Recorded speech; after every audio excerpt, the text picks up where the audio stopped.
नरेंद्र मोदी मुर्दाबाद, फडणवीस मुर्दाबाद,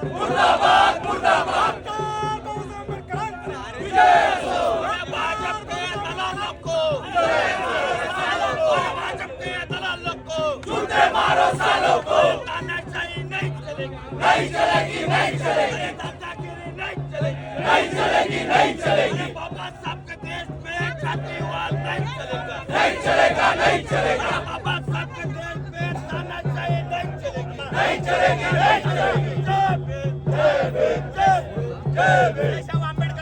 अरे मनुवाद के छाती पर जातिवाद के छाती पर अरे नरेंद्र मोदी के छाती पर अरे मोहन भागवत के छाती पर देवेंद्र फडणवीस के छाती पर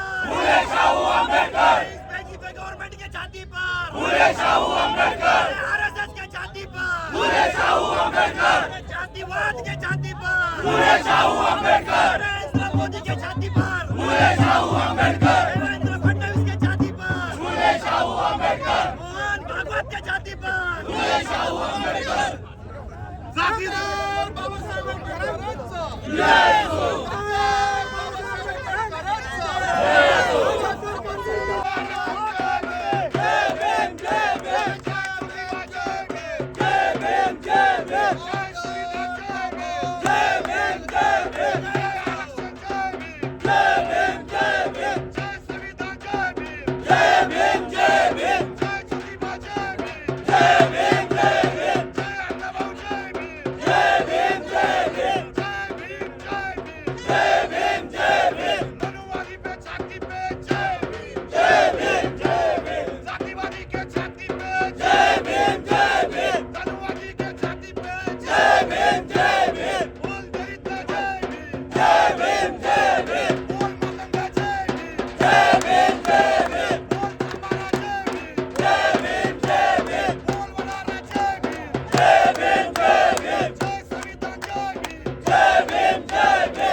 नरेंद्र मोदी मुर्दाबाद, देवेंद्र फडणवीस मुर्दाबाद, एकनाथ शिंदे मुर्दाबाद, आरएसएस मुर्दाबाद, भाजप सरकारचा करायचं काय?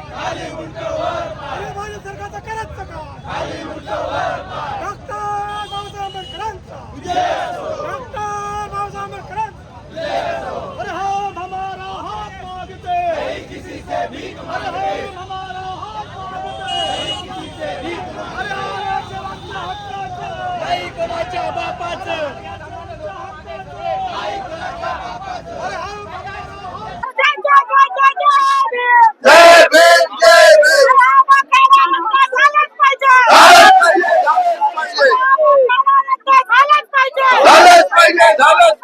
बीजेपीचे दलाल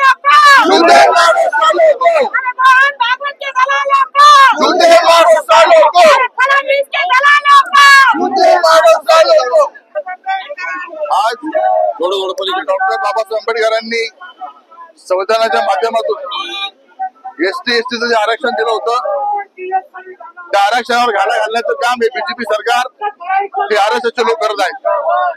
आज एसटी मध्ये वर्गीकरण करून आमच्या एसटी बांधवांमध्ये भांडण लावून हे त्यांचा हेतू साध्य करण्यासाठी प्रयत्न करत आहेत.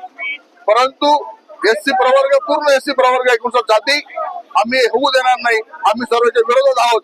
त्यामुळे आज अबकरण वनीकरण विरोधामध्ये आज आमदार मैदान ते विभाग आयुक्तालय या ठिकाणी मोर्चा काढलेला आहे. पूर्ण औरंगाबाद शहरातील सर्व भीम बांधव, भीम सैनिक, बौद्ध बांधव सर्व या ठिकाणी पूर्ण 59 जातीचे प्रतिनिधी या ठिकाणी आलेले आहेत. आम्ही या ठिकाणी मोर्चाचं आयोजन त्या ठिकाणी आमच्या पूर्ण आंबेडकर समाजाच्या वतीने केलेलं आहे. मी सर्वांना विनंती करतो त्याच्या आधी आणखी कोण लोक या ठिकाणी आलेले नसते त्यांनी सुद्धा या मोर्चामध्ये सहभागी व्हावा, कारण की ही लढाई आपल्या अस्तित्वाची लढाई आहे, आपल्या SC ST आरक्षणाची लढाई आहे. आज जर आपल्यामध्ये जर अशा वर्गीकरण करत गेलं तर आपल्या भविष्याच्या मुलांना सुद्धा या ठिकाणी परेशानी होऊन म्हणजे या मुलांना आपला त्रास होणार आहे. म्हणून आज आपण एकत्र आलो तर पुढचं आपलं भविष्य स्थिर करण्यासाठी आपण या ठिकाणी महत्वाचा विषय आहे. त्यामुळे सर्वांना विनंती करतो की या आरक्षणाच्या वर्गीकरणाच्या विषयाला विरोध करण्याचं काम आपण सर्वांनी केलं पाहिजे. आज बघत आहात तुम्ही तो बदल समिती आहे, त्या समितीने सुद्धा अजून अहवाल पूर्णपणे दिलेला नाहीये, अहवाल प्रकाशित केलेला नाहीये. परंतु अंतर्गतरित्या हे सर्व कारस्थान हे बीजेपी सरकार, हे RSS आणि मनुवादी प्रवृत्तीचे लोक करत आहेत. त्यामुळे आपल्या सर्व SC बांधवांना या ठिकाणी एकत्र येण्याची गरज आहे आणि यापुढे सुद्धा असं कोणी करत असेल तर आपण त्यांना सर्व विरोध केला पाहिजे. आणि माझ्या सर्व मातंग बांधव सुद्धा माझी विनंती आहे की आपण या ठिकाणी आपली दिशाभूल होत आहे, आपण कृपया अशी दिशाभूल होऊ देऊ नका. आपण एकत्र आहोत, आपण एक साथ भाऊ. आजही आपली सर्व म्हणलं तर महारामांना चळवळ म्हणलं जातं. तर त्यामुळे आपल्या सर्व विनंती आहे की आपण सर्वांनी एकत्र राहून या लढाईला आपण सोबत राहू. धन्यवाद. जय भीम. झालंच पाहिजे, झालंच पाहिजे, झालंच पाहिजे, झालंच पाहिजे, झालंच पाहिजे, झालंच पाहिजे. डॉक्टर बाबासाहेब आंबेडकरांचा जय असो, डॉक्टर बाबासाहेब आंबेडकरांचा जय असो, विश्वरत्न डॉक्टर बाबासाहेब आंबेडकरांचा जय असो. उपवर्गीकरण हटाओ, आरक्षण बचाव, उपवर्गीकरण हटाओ, आरक्षण बचाव, आरक्षण बचाव, वर्गीकरण हटाओ, आरक्षण बचाव. विश्वरत्न डॉक्टर बाबासाहेब आंबेडकरांचा जय असो, बोधिसत्व डॉक्टर बाबासाहेब आंबेडकरांचा जय असो, वर्गीकरण हटाओ, आरक्षण बचाव. आरक्षण आमच्या हक्काचं, नाही गुणाच्या बापाचं, आरक्षण आमच्या हक्काचं, नाही गुणाच्या बापाचं, आरक्षण आमच्या हक्काचं. नाही गुणाच्या बापाचं. BJP go back, Go back, go back, BJP go back, go back, go back, BJP go back. go back, go back. Doctor Babasaheb आंबेडकरांचा जय. डॉक्टर बाबासाहेब आंबेडकरांचा. अरे मनुवाद के छाती पर, फुले शाहू आंबेडकर, जातिवाद के छाती पर, फुले शाहू आंबेडकर, के छाती पर, फुले शाहू आंबेडकर, नरेंद्र मोदी के छाती पर, फुले शाहू आंबेडकर, देवेंद्र फडणवीस के छाती पर, फुले शाहू आंबेडकर, बीजेपी के छाती पर, फुले शाहू आंबेडकर, RSS के छाती पर, फुले शाहू आंबेडकर, मोहन भागवत के छाती पर, फुले शाहू आंबेडकर, नरेंद्र मोदी के छाती पर, फुले शाहू आंबेडकर, देवेंद्र फडणवीस के छाती पर, फुले शाहू आंबेडकर, बीजेपी सरकार के छाती पर. फुले शाहू आंबेडकर. हम संघर्षों के आदी है, हम संघर्षों के आदी है, हम संघर्षों के आदी है. डॉक्टर बाबासाहेब आंबेडकरांचा, छत्रपती शिवाजी महाराजांचा, राजश्री शाहू महाराजांचा, महात्मा ज्योतिबा फुलेंचा, राज्यरत्न अण्णाभाऊ साठेंचा. RSS के दलालों को, झूठे मारो सालों को, बीजेपी के दलालों को, झूठे मारो सालों को. जय भीम. डॉक्टर बाबासाहेब आंबेडकर.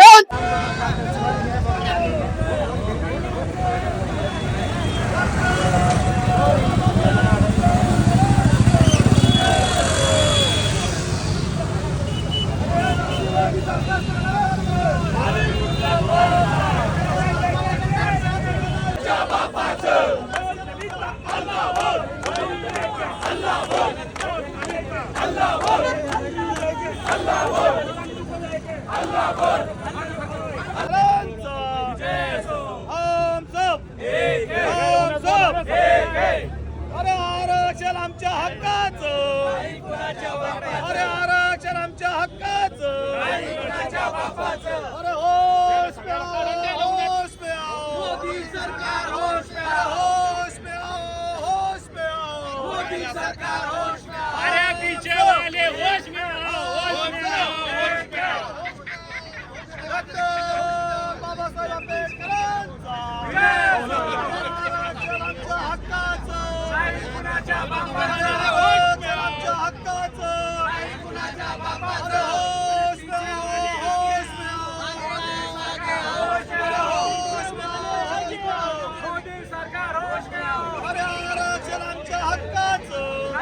कुणाच्या बापाचं आरक्षण आमच्या हक्काचं नाही कुणाच्या बापाचं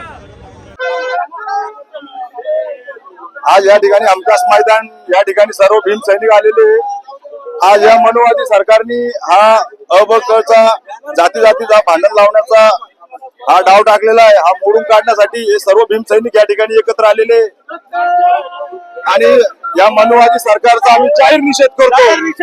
डॉक्टर बाबासाहेब आंबेडकरांचा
वर्गीकरण थांबलंच पाहिजे. आरक्षणाचं उपवर्गीकरण बंद झालंच पाहिजे.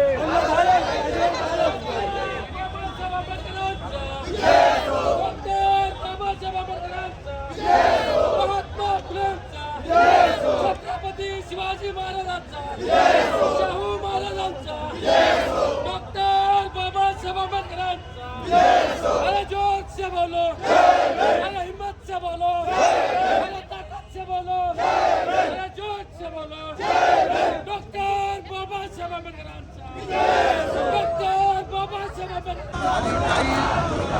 लोकांना हाताशी धरून हे वर्गीकरणाचं नाटक त्यांना खेळत आहे. आम्ही त्यांना इशारा देऊ इच्छितो की महाराष्ट्रात महाराष्ट्रातील सर्व दलित समाज एक संघ होऊन आम्ही मंत्रालयावर लवकरच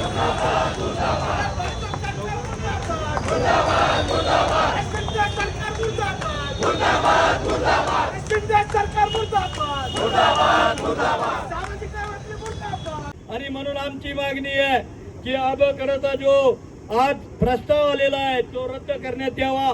इम्पिरिकल डेटा आमचा पुढं आणण्यात यावा. त्याचप्रमाणे आमचं खाजगीकरणामध्ये आरक्षण लागू करावं. नसता या राज्यातल्या सरकारला आम्ही फिरू देणार नाही. ही भूमिका घेऊनच पुढचं आंदोलन सुरू राहील.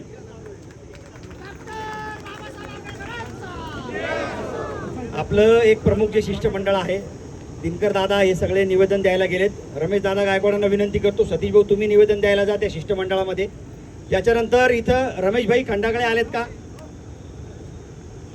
रमेशभाई खंडागळे, गौतम दादा लांडगे आणि जे ज्येष्ठ नेते आहेत सुनील वाकेकर सर तुम्ही शिष्टमंडळासोबत जा. धनंजय भाऊ बोर्डे तुम्ही शिष्टमंडळासोबत जा. टोटल 15 लोकांची आपण नावं या ठिकाणी दिलेले आहेत.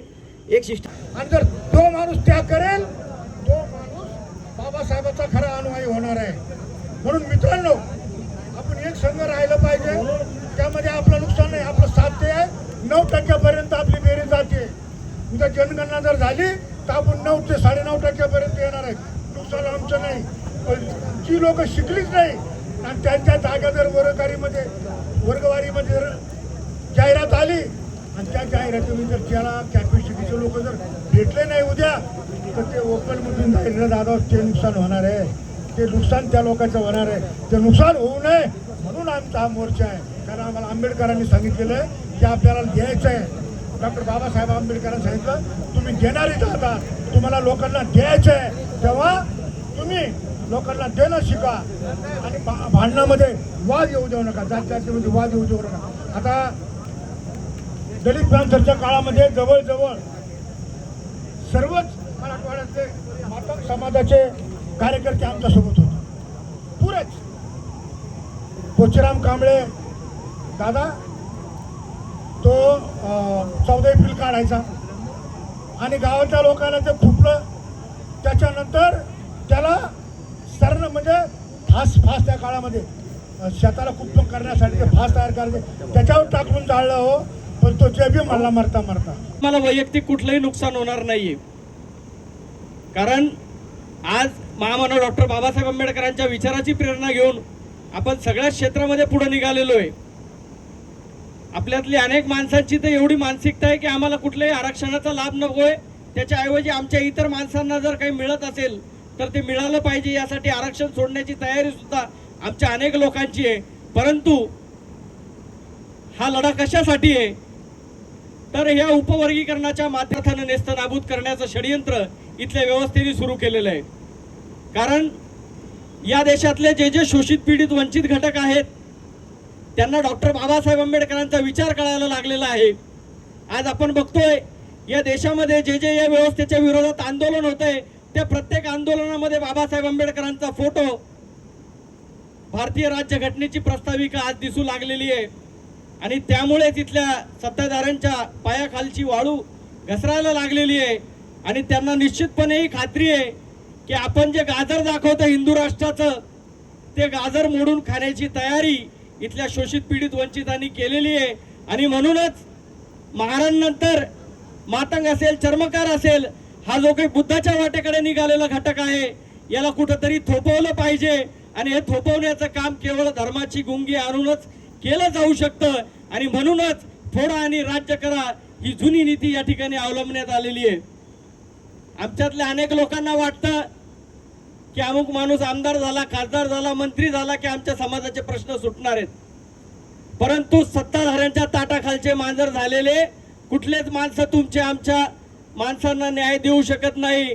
100, 200, 500 कोटी रुपये एखाद्या मंत्र्यांनी दिलं तर काही उपकार केलेले नाहीये मित्रांनो. ते 500 कोटी रुपये तुमच्या आमच्या हक्काचे आहेत. आज दर महिन्याला 500 कोटी रुपये लाडक्या बहिणीसारख्या सत्ताधाऱ्यांच्या डोक्यातल्या खोळासाठी खर्च केले जात आहेत. ते पैसे कुठनं येत आहेत? ते पैसे तुमच्या आमच्या हक्काचे पैसे आहेत. आज आमच्या विद्यार्थ्यांच्या स्कॉलरशिप अनेक वर्षापासून प्रलंबित आहेत. आमच्या घरकुल सारख्या योजनांना 2.5 लाख रुपयाचा निधी मिळतो. आणि 5-5, 7-7 लाखाच्या गाड्यांमध्ये, 10-10, 20-20 लाखाच्या गाड्यामध्ये हे लोक फिरतात आणि आम्हाला बदनाम करण्याचा प्रयत्न करतात की या लोकांना फुकट मिळतं म्हणून. आमच्या बापदाद्यांनी मेहनत केलेली आहे. आम्ही तुमचे आजपर्यंत सगळे अन्याय अत्याचार सहन केलेले आहेत आणि अन्याय म्हणून आरक्षणाच्या माध्यमातून प्रतिनिधित्व देण्याचा बाबासाहेब आंबेडकरांनी प्रयत्न केलेला आहे. पण तेही या लोकांच्या डोळ्यात खुपायला लागलेले आहे.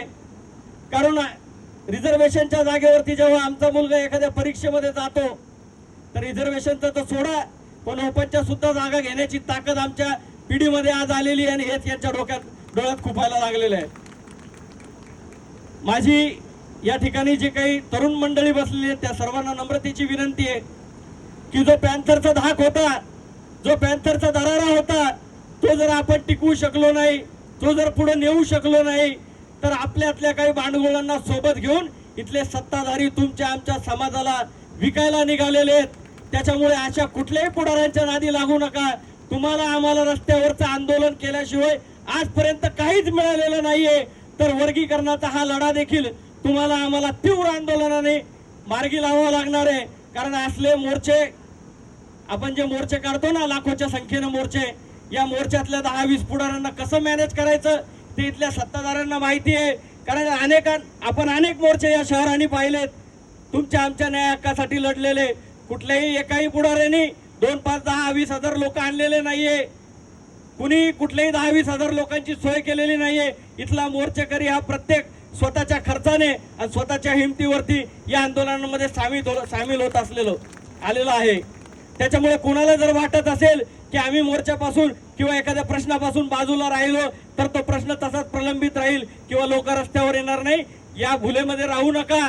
इथला आंबेडकरी समुदायातला प्रत्येक तरुण बाबासाहेब आंबेडकरांच्या विचारांनी पेटलेला आहे आणि तो निश्चितपणे इथल्या सत्तेला, इथल्या सत्ताधाऱ्यांना आणि सत्तेमध्ये बसलेल्या भांडगोळांना लाथा घालून निव्वळ रस्त्यावरती आल्याशिवाय राहणार नाही, एवढी मला खात्री आहे. आपल्याला जर आपलं आंदोलन पुढे रेटायचं असेल तर आक्रमक आंदोलनाशिवाय आपल्याला पर्याय नाहीये. कारण आपले मुठभर पुढारी विकत घेऊन इथले सत्ताधारी तुमच्या आमच्यावरती राज्य करण्याचा प्रयत्न करतायत, स्वप्न पाहतायत. ते स्वप्न जर उद्ध्वस्त करायचं असेल तर तरुणांनी कुठलंही नेतृत्व, पक्ष, संघटना या सगळ्या गोष्टी बाजूला ठेवून केवळ आणि केवळ बाबासाहेबांना आपल्या डोळ्यापुढे ठेवावं आणि इथून पुढचं आंदोलन पुढे न्यावं अशी विनंती करतो. थांबतो. जय भीम, जय भारत. युवक ज्यांना मी खूप लहानाची मोठी होताना पाहिलंय, माझ्याकडे बरेच जण यायचे, सचिन असेल, सगळे जे लहानचे मोठे झाले, बघता बघता ते इतके मोठे झालेत की आज त्यांचे विचार आम्हाला लाजवायला लागलेत. आम्ही प्रशासनामध्ये बसून आम्ही आमचे कामं करत होतो, परंतु जी अगोदरची मंडळी होती, जसे की निकाळचे दादा आहेत, रमेश दादा आहेत, यांनी जे कार्य केलं अगदी त्यांच्या पावलावर पाऊल टाकून ही मुलं आज पुढे जात आहेत. त्यांचं मी मनापासून अभिनंदन करते. कारण मी बघितलं आरक्षणावर आतापर्यंत कोणी बोललं नाही. मध्यंतरी जवळपास हा प्रकार 2003 पासून चालत आला, पण आम्ही आमच्या कामात असल्यामुळं आणि हा समाजही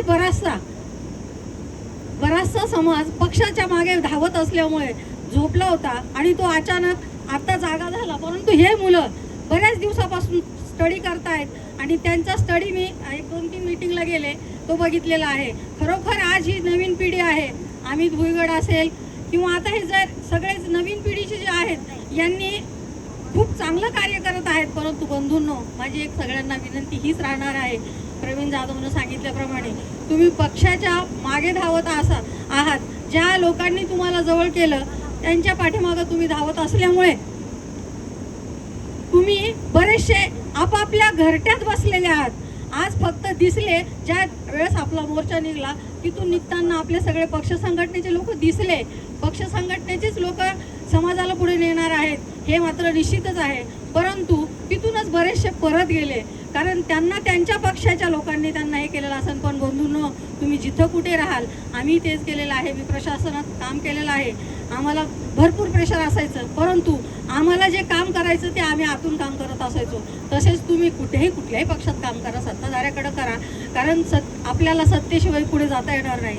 सत्तेच्या कुठल्याही पक्षाकडे काम करा, पण ज्या वेळेस समाजाचं काम येतं त्यावेळेस तुम्ही सगळेजण एकत्र येऊन पेटून उठावं अशी मी तुम्हाला सगळ्यांना विनंती करते. आणि मला आता जी बोलायची संधी दिली त्याबद्दल मी आपल्या आयोजकाचे आभार मानते आणि माझे 2 शब्द संपवते. यानंतर वंचित बहुजन आघाडीचे नेते शहराचे नगरसेवक अमित भाऊ वेगळ यांना विनंती करतो की त्यांनी आपलं मनोगत व्यक्त करावं. शिव फुले शाहू आंबेडकरांच्या विचाराला अभिवादन करून आजच्या आरक्षण उपवर्गीकरणाच्या विरोधामध्ये आज जो मोर्चा आयोजित करण्यात आला होता त्या मोर्चाला उपस्थित सर्व बंधू आणि भगिनींनो, सर्वप्रथम आपल्या सर्वांना जय भीम. हे उपवर्गीकरण जे चालू आहे, ज्या वेळेस सुप्रीम कोर्टातून निर्णय आला त्याच्या लगेच आम्हाला आदरणीय बाळासाहेब आंबेडकरांनी सांगितलं, मागच्या लेणीचा जो मोर्चा होता त्या मोर्चामध्ये मी उपस्थित राहू शकलो नाही, कारण विदर्भामध्ये बौद्ध संवाद दौरा आमचा चालू होता आणि त्याच्यामध्ये आज सुप्रीम कोर्टाचा जो निर्णय आला त्याच निर्णयाला लोकांपर्यंत पोहोचवण्यासाठी आमचा एक विदर्भामध्ये संवाद दौरा त्या ठिकाणी चालू होता. त्याच्यामुळे मला त्या मोर्चाला सुद्धा येता आलं नाही. आणि 14 एप्रिलला सुद्धा आदरणीय बाळासाहेब आंबेडकरांनी प्रेस कॉन्फरन्स घेऊन आपली भूमिका त्या ठिकाणी स्पष्ट केलेली आहे. म्हणजे कोणाच्या मनामध्ये हिंदू परंतु असण्याचं कोणतंच कारण नसावं. मला सांगण्याचा उद्देश एवढाच आहे की हे जे वर्गीकरण आहे हे BJP-वाले RSS-वाले मिळून करत आहे. खरं म्हणलं वर्गीकरणाचा हा मुद्दा त्या ठिकाणी नसलाच पाहिजे, कारण की बाबासाहेब आंबेडकरांनी आम्हाला जो आरक्षण दिलेलं आहे ते फंडामेंटल राईट्स आहे, ते इनबिल्ड आहे, त्याला कोणी हात लावू शकत नाही. परंतु सुप्रीम कोर्टाच्या माध्यमातून जे काही त्यांना माहिती की हे लोक आपल्या अंगावर येतील तर मग अशा प्रकरणं काही असतील, मग राम मंदिराचं असेल बघा, बाबरी मस्जिदचं प्रकरण त्यांनी सुप्रीम कोर्टाकडून लावून घेतलं आणि नंतर त्याच्यावर त्या ठिकाणी कारवाई केली. हा आरक्षणाचा आमचा एकदम जिव्हाळ्याचा आहे. डॉक्टर बाबासाहेब आंबेडकरांनी मोठी कष्ट घेऊन त्या ठिकाणी आम्हाला स्वतंत्र मतदारसंघ देण्याचं त्या ठिकाणी केलं होतं, परंतु गांधीजींनी उपोषण केलं आणि त्याच्यानंतर या आरक्षणाचा विषय त्या ठिकाणी निर्माण झालेला आहे. आणि आरक्षण दिल्याच्या नंतर बाबासाहेब आंबेडकरांनी एकट्या कोणत्या जातीला दिलं नाही, एक समूहाला दिलं. 59 जातीच्या लोकांना त्या ठिकाणी याच्यामध्ये समाविष्ट करून बाबासाहेब आंबेडकरांनी त्याला आरक्षण दिलं. मला सांगायचा उद्देश एवढाच आहे की ज्या वेळेस त्यांना आरक्षण संपवता येत नाही म्हणून त्यांनी काय केलं, हे सुप्रीम कोर्टाकडे प्रकरण त्यांच्याच लोकांना पाठवून सुप्रीम कोर्टाच्या माध्यमातून याच्या विरोधात निर्णय देण्याचं काम केलं. आणि निर्णय देत असताना आपलाच एक समाज बांधव त्या ठिकाणी सुप्रीम कोर्टामध्ये जस्टिस म्हणून होता, त्यांनी फक्त याच्या विरोधात निकालच दिला नाही. 2 लोकांनी 7 लोकांचं बेंच होता, 2 लोकांनी विरोध केला, 5 लोकांनी त्याचं समर्थन केलं. परंतु जे गवई साहेब होते त्या गवई साहेबांनी त्याच्यामध्ये नुसतं सपोर्टच केला नाही, तर त्याच्यामध्ये असं सांगितलं की वर्गीकरण करत असताना त्याच्यामध्ये क्रिमिनल लागू करा. आणि क्रिमिनल लागू कसं करायचं की 7 लाखाच्या वरती जर उत्पन्न कोणाचं असेल तर त्याच्या घरातल्या कोणत्याही व्यक्तीला आरक्षण भविष्यामध्ये मिळणार नाही. हे त्यांचा सुझाव होता. एकीकडे त्यांच्या वडिलांनी बाबासाहेब आंबेडकरांच्या नावावर अनेक पदं भोगली, या ठिकाणी मोठे झाले आणि त्यांचाच मुलगा आज समाजाच्या विरुद्धमध्ये या ठिकाणी निर्णय द्यायसाठी निघाला. हे खूप मोठी शोकांतिका आहे. मला तुम्हाला सांगायचं की आरक्षण हे आमचं वाचलं पाहिजे. आरक्षण संपवता येत नसेल म्हणून RSS BJPनं देवेंद्र फडणवीस मुख्यमंत्री, मी तुम्हाला सांगू इच्छितो की हे षडयंत्र जे RSSचं आहे, आदरणीय बाळासाहेब आंबेडकर असतील, इथला प्रत्येक समाजातला माझा बांधव असेल, याला कोणत्याही परिस्थितीमध्ये होऊ देणार नाही. आज जरी आम्ही एवढ्या उन्हामध्ये या उन्हामध्ये या ठिकाणी आलो, हे वामनदाराचं जे गाणं आहे की उन्हानी वारा पाऊस उन्हीनं आम्हाला शिवे, आम्ही तुफानातले दिवे, हे ऊन वगैरे आमचं काही करू शकत नाही. एवढी लोक आमची या ठिकाणी आलेली ही आमची जी तळमळ आहे. मी तर आज मला काय जे मिळालंय बाबासाहेबांचे आशीर्वाद आहे, मला जे काही मिळालंय बाबासाहेबांमुळे मिळालं. पण मला हे सांगायचं तुम्हाला की उद्या जे मिळणार आहे ते माझ्या मुलांना, माझ्या भविष्यातल्या येणाऱ्या सर्व पिढीला जे मिळणार आहे, जे आम्हाला टिकवता आलं पाहिजे. जर हे टिकलं नाही तर उद्या आमची पिढी धोक्यामध्ये जाईल. आपण बघा, एकीकडं स्कॉलरशिप बंद करण्याचं काम या ठिकाणी चालू आहे.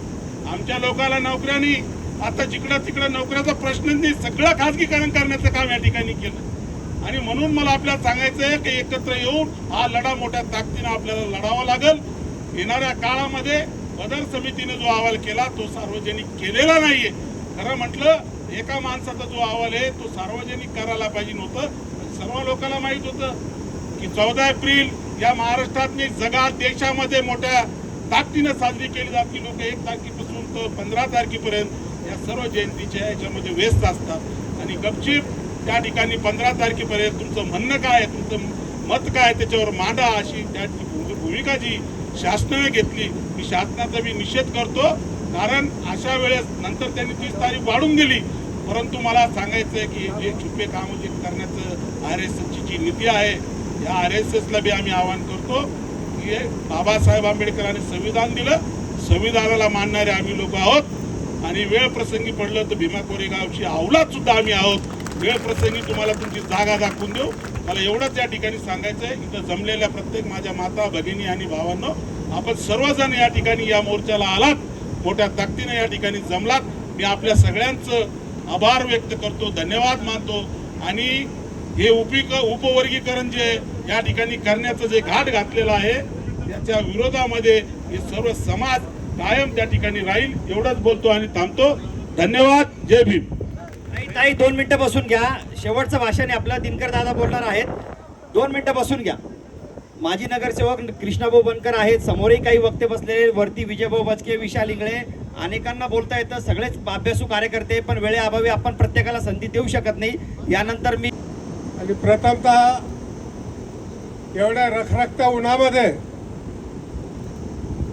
आमच्या विनंतीला मान देऊन आपण जे आलात, मी मनापासून आमच्या आया भगिनी आणि बंधूंचं मनापासून हार्दिक हार्दिक स्वागत करतो. मंचावर या कार्यक्रमाच्या निमित्तानं उपस्थित असलेले या शहराचे माजी उपमहापौर प्रकाशजी निकाळजे, जिल्हा परिषद सदस्य रमेशजी गायकवाड, वंचित बहुजन आघाडीचे नेते अमित भुईगळ, अफसर खानजी, आणि मंचावर या कार्यक्रमाला यशस्वी करण्यासाठी माझ्या पाठीमागे असंख्य कार्यकर्ते बसलेले आहेत. इथे कृष्णभाऊ बनकर आहेत, विशाल इंगळे, राहुल साळवे, काहींचे नावं घेऊ शकलो नाही, ते मी सर्वांची माफी मागून यासाठी करतो की आता लवकरात लवकर घरी जाण्याची प्रत्येकाची इच्छा ही तीव्र झालेली आहे. म्हणून मी फक्त 2 मिनिटात मी आपल्या समोर काही जास्त भाषण करणार नाही.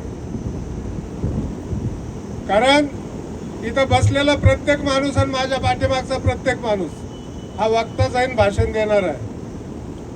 हा जो कार्यक्रम आहे याचा मी फक्त एका वाक्यात तुम्हाला सांगणार आहे की उपवर्गीकरण आरक्षणातलं जे काय हे नेमकं काय. हा विषय कठीण आहे. अभ्यासी पद्धतीनं तो अभ्यास करण्याचा विषय. आता न्यायमूर्ती पदर समिती काय, त्यांनी डाटा काय दिला, मग वारेंनी काय आणलं बार्टीचं, आसवारबाईनं काय केलं, हा जो भाग आहे ना, हा अभ्यासाचा आणि पुस्तकाचा भाग आहे. मित्रांनो, तुम्हाला एक गोष्ट सांगतो की या देशामध्ये गेल्या 5000 वर्षापासून जर लढाऊ जमात कोणती असेल, बुद्धिजीवी जमात कोणती जर असेल, ती फक्त इथं बसलेली म्हणजे आपले वंशज आणि आपण आहोत. आणि दुसरी एक जात स्वतः दावा करते की ते पण बुद्धिजीवी आहे, आणि तो आहे ब्राह्मण समाज, ज्याला आपण RSS म्हणू शकतो, मनुवादी म्हणू शकतो, भाजपवाले म्हणू शकतो, भृगु ऋषीची अवलाद म्हणू शकतो, काही म्हणू शकतो. तर हा वाद गेल्या 5000 वर्षापासून त्यांच्यात आणि आपल्यात चालू आहे. चारवाकापासून गौतम बुद्धापर्यंत, संत कबीरांनी, ज्योतिबा फुलेंनी, शाहू महाराजांनी, संत तुकारामांनी, शिवाजी महाराजांनी, या साऱ्यांनी हा विचार इथपर्यंत आणला. आणि या विचाराला संपवण्याचं काम याच मनुच्या अवलादीनं केलेलं आहे. काय आरक्षणातलं वर्गीकरण, आणि ते आमच्याच का मागं लागलंय. 59 जाती आहेत, मग एकच जातीच्या का मागं लागलंय. हे समजून घ्या की तुमचीच एक जात अशी आहे या देशामध्ये, तुमचीच एक जात या देशामध्ये अशी आहे की ती आरेला कारे म्हणते.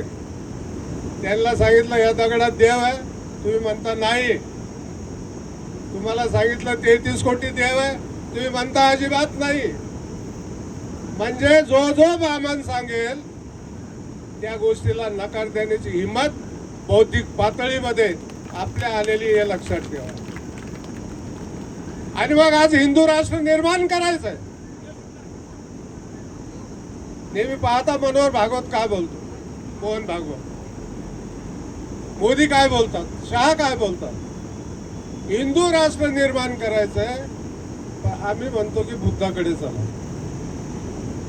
मग कसं काय जमणार आहे? एकेकाळी बुद्धांनी यांना परास्त केलं, पराभूत केलं. त्याच बुद्धाचा विचार आज पुन्हा प्रज्वलित होतोय, म्हणून यांना ते पोटदुखी आहे. तुम्ही शिकले, तुम्ही प्रश्न विचारायला लागले, तुम्ही शिकले, तुम्ही संघर्ष करायला लागले, तुम्ही शिकले, सुधारले, नवीन आहे. तुम्ही नोकऱ्या वगैरे करताना हे फार किरकोळ आहे. खरी तुमची अडचण ही आहे की तुम्ही प्रश्न विचारता, तुम्ही संघर्ष करता, तुम्ही आरेला कार्य म्हणता. आणि साऱ्यात महत्वाचं एक लक्षात ठेवा, मांगावर अन्याय झाला, बौद्ध झेंडा घेतो. मंडल आयोगाच्या ओबीसीवर अन्याय झाला, बौद्धच रस्त्यावरती येतो. धनगरावरती अन्याय झाला, बौद्ध सिंगावरती घेतो. इतकंच काय तर मराठा समाजातली बाई पुण्यासारख्या शहरामध्ये एका ब्राह्मण बाईच्या घरी स्वयंपाकाला गेली आणि तिला ते चालत नव्हतं म्हणून तिच्यासाठी अख्ख्या महाराष्ट्रात आंदोलन बौद्धांनी केलं. म्हणजे ज्याचं नाही त्याचं भांडण फक्त बौद्धच घेतात, हे खरं दुखणं आहे. आणि मग तुमची नाकेबंदी कशी करायची, तुमची कोंडी कशी करायची? तर तुमच्या आर्थिक नाड्या दाबायच्या, आर्थिक प्रगती थांबवायची. आणि ज्या शिक्षणामुळं तुमची प्रगती झाली त्या शिक्षण सुद्धा मोडकळीस काढायचं. आरक्षण आरक्षण आरक्षण यांच्या बापाची देण नाही आहे. संपूर्ण हयात डॉक्टर बाबासाहेब आंबेडकरांनी स्वतःचे 4 लेकरं गमावून आरक्षणाची तरतूद तुम्हाला संविधानाच्या मार्फत करून दिली. ते संविधान देखील यांना मान्य नाही आहे. कोणताच निर्णय आज या देशामध्ये संविधानाला अनुसरून होत नाही. आणि ते संविधान वाचवलं पाहिजे याच्यासाठी लढाई कोण करतं? कोण करतं सांगा ना. मग या साऱ्या भानगडीचा अडचण या बामनाला आहे, मनुवाद्यांना आहे. मग तुमची सोय पाहिल्याशिवाय त्यांना पुढे जाता येत नाही, म्हणून हे सारे तमाशे चालले. 2-4 मातंग बांधवांना पुण्यातला आणि उस्मानाबादच्या आताशी धरलं म्हणजे अख्ख्या महाराष्ट्रातला मातंग समाज होत नाही. नाशिकला, नांदेडला अनेक ठिकाणी आम्ही पाहिलं. मातंग समाज सुद्धा तुमच्या आमच्या सोबत या मोर्चामध्ये सहभागी आहे. म्हणजे तो देखील उपवर्गीकरणाच्या विरोधात आहे. आता 29 तारखेला चर्मकार समाज उपवर्गीकरणाच्या विरोधात मुंबईला मोर्चा काढतोय. होल्लार समाज आहे. सारे लोक या 59 जातीतले मजबूत आहेत. आणि हे 59 जाती असं आपण समजू की 59 भावांचं एक मजबूत घर जे आरक्षणाच्या निमित्तानं बाबासाहेबांनी निर्माण केलं, ते घर उद्ध्वस्त करायचंय, हे आरक्षणात त्यांना संपवायचंय. म्हणून ही सारी चाल आहे. आता इथं कोणीतरी बोलताना बोललं की आम्ही भावनिक मुद्द्यावरती फार लवकर गोळा होतो. पण मला आज ज्यांच्या खरंच रक्तामध्ये बाबासाहेब लपलेला आहे ना, तो हा समाज दिसतो. हा समाज आहे. ही बसलेली माणसं आहेत, त्यांनी उन्हाची तमा नाही, परिस्थितीचं भान नाही, भुकेची पर्वा नाही. अशा अवस्थेमध्ये आज आपण इथं जमलेलो आहोत. आणि तुमच्या मताचे, तुमच्या डोक्यात असलेली जी उर्मी आहे, जी गरमी आहे, अशा पद्धतीचे आता इथून पुढं माणसं तुम्हाला निर्माण करावे लागतील. एक कार्यकर्त्यांनी बोललं की संघर्षाशिवाय तुम्हाला आम्हाला काहीच मिळत नाही. आपल्याकडं आता ते मला राजकारणावरती बोलायचं नाही, पण राजकारणात अनेक गेले, अनेक परत आले आणि त्यांच्यामुळं समाजाला काय मिळालं हे मी सांगण्याऐवजी तुम्हा सर्वांना माहिती. संघर्षाशिवाय, चळवळीशिवाय, जागरूक समाजाशिवाय समाजाला कुठलाही फायदा होत नाही. तो जागरूक समाज पुन्हा एकदा चळवळीसाठी तुम्हाला आम्हाला सशक्त करायचं. एका मोर्चाने काही होणार नाही रमेश भाऊ, एक मोर्चाने काहीच होत नाही. 58 मोर्चे काढले मराठा समाजाने महाराष्ट्रात, दिलं आरक्षण? नाही दिलं. किती वेळेस उपोषणाला बसले जरांगे, दिलं आरक्षण? नाही. म्हणून तुम्हाला सांगतो की हा संघर्ष इथून पुढे सतत करावा लागणार आहे आणि गंभीर विषय आहे. गंभीर विषय आमच्या भावी पिढीला कायमच उद्ध्वस्त करणं, त्यांना संपवून टाकणं. नसेल तरी त्या पद्धतीनं वाटचाल चालू आहे, पण आपण लक्ष देतो. किती शाळा महाराष्ट्रातल्या बंद झाल्या आणि त्या झालेल्या शाळामध्ये कोणाची पोरं शिकत होती, आपण ध्यान नाही दिलं. 8वी पर्यंत परीक्षा न देता पास करायची पद्धत आणली, कोणाची? हे लक्षात घ्या.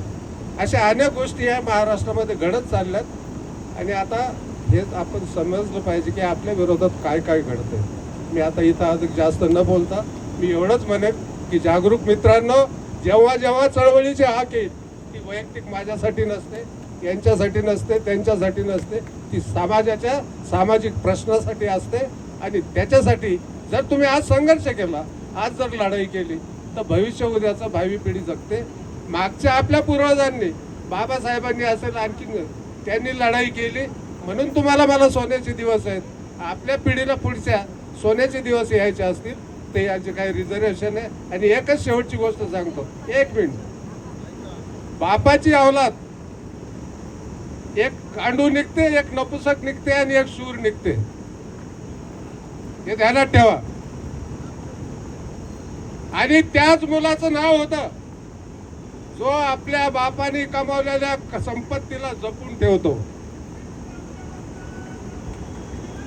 मुलाचं नाव कोणाचं निघतं? जो आपल्या बापजाद्याची संपत्ती, जायदाद, मोठेपण टिकून ठेवतो, त्याचंच नाव होतं. आणि म्हणून आपल्याला बाबासाहेबांनी जे जे दिलंय ते टिकवण्यासाठी आपल्याला काम करावं लागेल, एवढीच एक इच्छा व्यक्त करतो. जय भीम, जय भारत.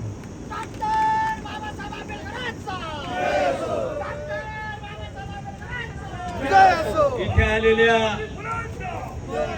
आपल्या आनंद नगर, भारत नगर, त्याचप्रमाणे